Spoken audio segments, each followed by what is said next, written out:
International lab facility.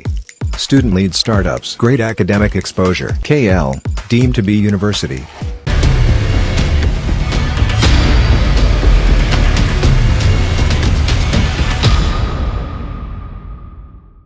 Andhra Pradesh ఎన్నికలు నువ్వా నేనా అన్నట్టు పోటీ పడుతున్నాయి ప్రధాన పార్టీలన్నీ కూడా. అభ్యర్థిని ప్రకటించేశారు, నియోజకవర్గాల్లో ప్రచారాన్ని హోరెత్తించేస్తున్నారు. ఈ నేపథ్యంలో నియోజకవర్గాలు ఎటువంటి పరిస్థితులు ఉన్నాయి మీ ముందుంచే ప్రయత్నం చేస్తున్నాం.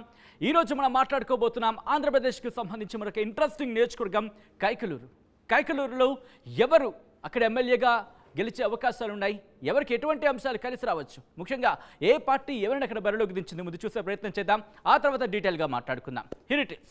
వైసీపీ బరిలోకి దించింది దూలం నాగేశ్వరరావుని. అలాగే తెలుగుదేశం పార్టీ, జనసేన, బీజేపీ పొత్తులో భాగంగా ఇక్కడ బీజేపీ బరిలోకి దించింది కామినేని శ్రీనివాసరావుని. సో ముందుగా వీళ్ళ ప్రొఫైల్స్ చూసే ప్రయత్నం చేద్దాం. వైసీపీ నుంచి బరిలోకి దిగుతున్న దూలం నాగేశ్వరరావు. ఈయన ప్రొఫైల్ కనుక గమనిస్తే కాపు సామాజిక వర్గానికి చెందిన నేత, 7వ తరగతి చదువుకున్నారు, వ్యాపారవేత్త కూడా. కైకలూరు సర్పంచ్గా పనిచేశారు, సర్పంచ్ల సంఘం ఉపాధ్యక్షుడిగా కూడా పనిచేశారు నాగేశ్వరరావు. 2008లో వైఎస్ఆర్ సమక్షంలో కాంగ్రెస్లోకి చేరారు. 2011లో వైసీపీలో చేరి 2019లో ఎమ్మెల్యేగా గెలిచారు నాగేశ్వరరావు. ఇది ఆయనకు సంబంధించిన ప్రొఫైల్. ఇక తెలుగుదేశం పార్టీ, జనసేన అలాగే బీజేపీ పొత్తులో భాగంగా బీజేపీ నుంచి బరిలోకి దిగుతున్నారు కామినేని శ్రీనివాస్. ఈయన ప్రొఫైల్ కనుక గమనిస్తే కమ్మ సామాజిక వర్గానికి చెందిన నేత, ఎంబీబీఎస్ చదువుకున్నారు. 1983లో టీడీపీలో చేరారు, ఎమ్మెల్సీగా ఎన్నికయ్యారు. దాంతోపాటు 2009లో ప్రజారాజ్యం పార్టీ నుంచి ఎమ్మెల్యేగా పోటీ చేశారు, ఓటమిని చవిచూశారు. 2014లో బీజేపీలో చేరారు, ఎమ్మెల్యేగా గెలిచారు, మంత్రిగా కూడా పనిచేసిన అనుభవం కామినేని శ్రీనివాస్కు ఉంది. ఇక కైకలూరు నియోజకవర్గానికి సంబంధించి క్లుప్తంగా చూసే ప్రయత్నం చేస్తే కనుక ఏలూరు లోక్సభ స్థానంలో భాగం కైకలూరు నియోజకవర్గం. ఎస్సీ, కాపు ఓట్లు ఇక్కడ కీలకం.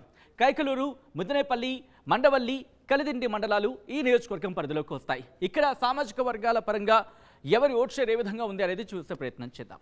Here it is. ఇక్కడ ఎస్సీ సామాజిక వర్గానికి సంబంధించి 42,000 ఓట్లు ఉన్నట్టుగా తెలుస్తోంది. అలాగే కాపు, తూర్పు కాపు సామాజిక వర్గానికి సంబంధించి 36,000 ఓట్లు ఉన్నట్టుగా మనకు తెలుస్తోంది. దీంతోపాటు యాదవ సామాజిక వర్గానికి సంబంధించి 24,000 ఓట్లు, గౌడ, శెట్టిబలిజ సామాజిక వర్గానికి సంబంధించి 21,000 ఓట్లు, కమ్మ సామాజిక వర్గానికి సంబంధించి 6,300 ఓట్లు ఉన్నట్టుగా మనకి సమాచారం అందుతోంది. ఈ నేపథ్యంలో ఇక్కడ ఎటువంటి వ్యూహాలు పార్టీలు తీసుకుంటున్నాయి, ఎటువంటి వ్యూహాలతో ముందుకు వెళ్తున్నాయి, అభ్యర్థులకు సంబంధించి ఎటువంటి వ్యూహాలతో వెళ్తున్నారు, ఎవరికి ఎటువంటి అంశాలు కలిసి వచ్చే అవకాశం ఉంది, ముఖ్యంగా ఇక్కడ ఎవరి విజయ అవకాశాలు ఏ విధంగా ఉన్నాయి తెలుసుకుందాం. మా ప్రతినిధి రాజేష్ అప్డేట్స్ అందించబోతున్నారు. రాజేష్, చాలా ఇంట్రెస్టింగ్ ప్రొఫైల్ కింద చెప్పుకోవాలి. ముఖ్యంగా కైకలూరుకి సంబంధించి మాట్లాడుకుంటే కైకలూరు నియోజకవర్గం, ఇక్కడ వైసీపీ నుంచి దూలం నాగేశ్వరరావు, అలాగే బీజేపీ నుంచి కామినేని శ్రీనివాస్ బరిలోకి దిగుతున్న నేపథ్యంలో ఎవరి విజయ అవకాశాలు ఏ విధంగా ఉన్నాయి, అట్ ద సేమ్ టైం ఎవరికి ఎటువంటి అంశాలు కలిసి రావచ్చు, అక్కడ ఏంటి డిసైడింగ్ ఫ్యాక్టర్? అంటే ఇక్కడ డిసైడింగ్ ఫ్యాక్టర్ అనేది కొంత కాపు సామాజిక వర్గంతో పాటు తూర్పు కాపులు, బీసీలు ఉన్నటువంటి తూర్పు కాపులు కూడా డిసైడింగ్ ఫ్యాక్టర్గా ఉండే అవకాశం కనబడుతుంది. బీసీలు కూడా అధిక సంఖ్యలో కైకలూరు నియోజకవర్గం ఉన్నారు. కైకలూరుకు సంబంధించి ఒక భిన్నమైన నియోజకవర్గం చెప్పాలి. ఇండిపెండెంట్లు కూడా గతంలో 1999 ఇండిపెండెంట్ కూడా గెలిపించినటువంటి చరిత్ర కైకలూరుకు ఉంది. కాబట్టి కైకలూరులో ఇప్పుడు ఎవరు గెలుస్తారనేది చూడాల్సిన అవసరం కనబడుతుంది. ప్రస్తుతం సిట్టింగ్ ఎమ్మెల్యేగా ఉన్నటువంటి దూలం నాగేశ్వరరావుకి వైసీపీ మరోసారి టికెట్ ఇచ్చింది. ఈ నేపథ్యంలో అక్కడ కూటమి తరపున బీజేపీ, జనసేన, టీడీపీ కూటమి అభ్యర్థిగా కామినేని శ్రీనివాస్ మరోసారి రంగంలోకి దిగారు. కామినేని శ్రీనివాస్ 2014లో అక్కడ బీజేపీ తరపున, పొత్తుల భాగంగా బీజేపీ తరపున పోటీ చేసి గెలిచారు. ఆరోగ్య శాఖ మంత్రిగా 5 ఏళ్ల పాటు ఉన్నారు. కానీ ఇప్పుడు కూటమి 2019లో ఆయన పోటీకి దూరంగా ఉన్నారు. ఎందుకంటే టీడీపీ విడిగా పోటీ చేసింది, జనసేన, బీజేపీ విడిగా పోటీ చేసిన సందర్భంలో కామినేని శ్రీనివాస్ మాత్రం అక్కడ పోటీ చేయలేదు. 2019లో టీడీపీ తరఫున దూలం నాగేశ్వరరావుతో పాటు టీడీపీ తరఫున జయమంగళ వెంకటరమణతో పాటు వైసీపీ దూలం నాగేశ్వరరావు పోటీ చేస్తే 2019లో వైసీపీ దూలం నాగేశ్వరరావు ఎమ్మెల్యేలు. అయితే అనూహ్య పరిణామాల మధ్య గత ఏడాది 2023లో దూలం నాగేశ్వరరావుని జయమంగళ వెంకటరమణని టీడీపీ నుంచి వైసీపీలో తీసుకోవడంతో పాటు ఆయనకి ఎమ్మెల్సీ సీటు కూడా ఇచ్చారు. ప్రస్తుతం ఎమ్మెల్సీగా ఉన్న నేపథ్యంలో ఖచ్చితంగా అది నియోజకవర్గంలో కలిసి వస్తుందని చెప్తున్నారు.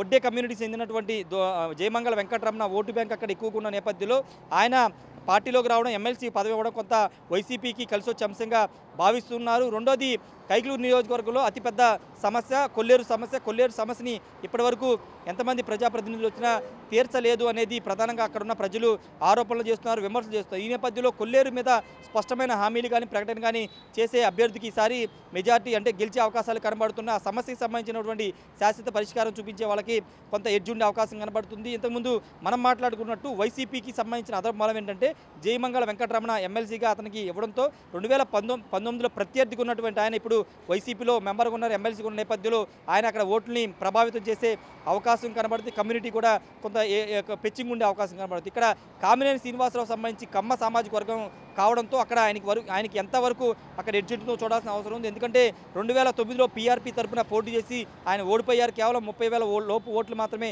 ఆయనకు పోలయ్యాయి. కాబట్టి ఇప్పుడు కామినేని శ్రీనివాసరావు ఆ సామాజిక వర్గానికి సంబంధించినటువంటి అంశం ఏదైనా ఇబ్బంది కలిగించే అంశంగా మారుతుందా లేకపోతే కలిసి వస్తుందో చూడాల్సిన అవసరం ఉంది. ఎందుకంటే కాపులు కానీ తూర్పు కాపులు కానీ జనసేన వైపు ఉంటారనేది జరుగుతున్న ప్రచారం, జనసేనకి అనుకూలంగా ఓట్లు వేస్తారని జరుగుతున్న ప్రచారం నేపథ్యంలో వాళ్ళు కనుక కామినేని శ్రీనివాస్ వైపు నిలబడితే కొంత కామినేనికి కొంత ప్లస్ అయ్యే అవకాశం కనబడుతుంది.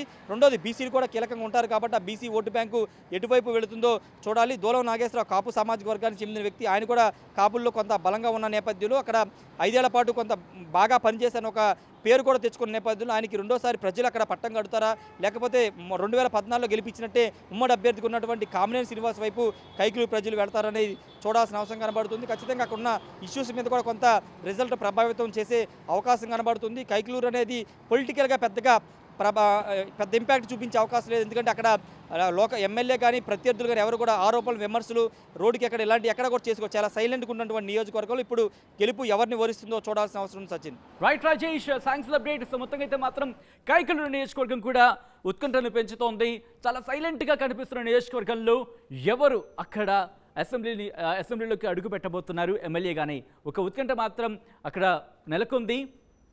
ఏం జరగబోతుందనేది జూన్ 4న చూద్దాం.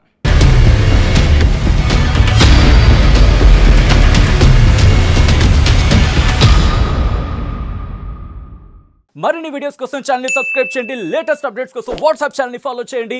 అండ్ లింక్ డిస్క్రిప్షన్ లో ఉంది.